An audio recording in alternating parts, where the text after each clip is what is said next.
When a game is announced and then spends years and years in development, you can usually expect trouble.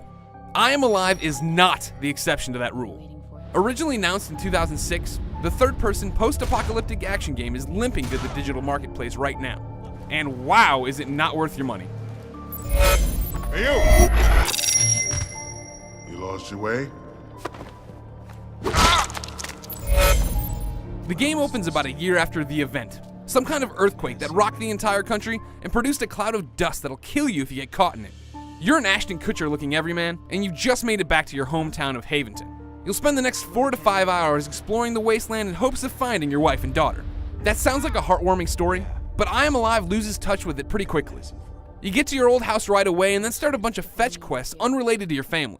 The protagonist keeps leaving messages to his wife on a camcorder, but it doesn't hide the fact that the family's an afterthought after the first few minutes.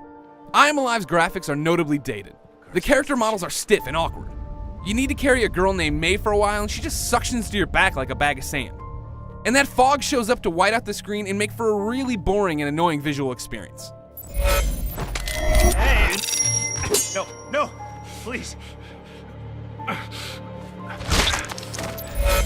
Post-apocalyptic titles generally strike a chord with gamers, and I Am Alive has that potential on paper.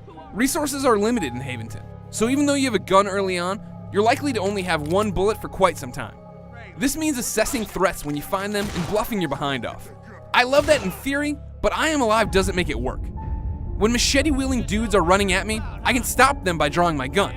However, putting the gun down makes the enemies forget that I have the gun, so they'd run at me again until I raise the gun again. These guys are terrified of the Glock, but not so much as to remember that I have it. Step back! With the gun drawn, you can back bad guys up by shouting at them and then kick them off ledges.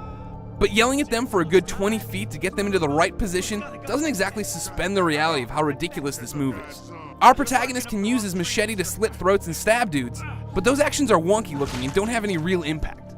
Our everyman is a seasoned rock climber who will now scale the broken, blown out buildings of Haventon. As he climbs, his stamina gauge depletes.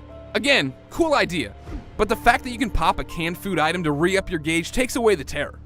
So does the fact that the controls are a bitch here. Plenty of times I wanted my guy to slide down a railing, but instead he thought I wanted him to go to the side and eat up more of the gauge.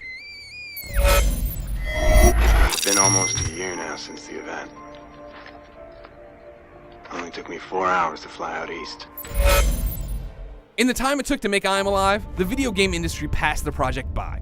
Now everything from the inventory to the combat to the graphics feel outdated and clunky. You won't miss anything if you never play this game.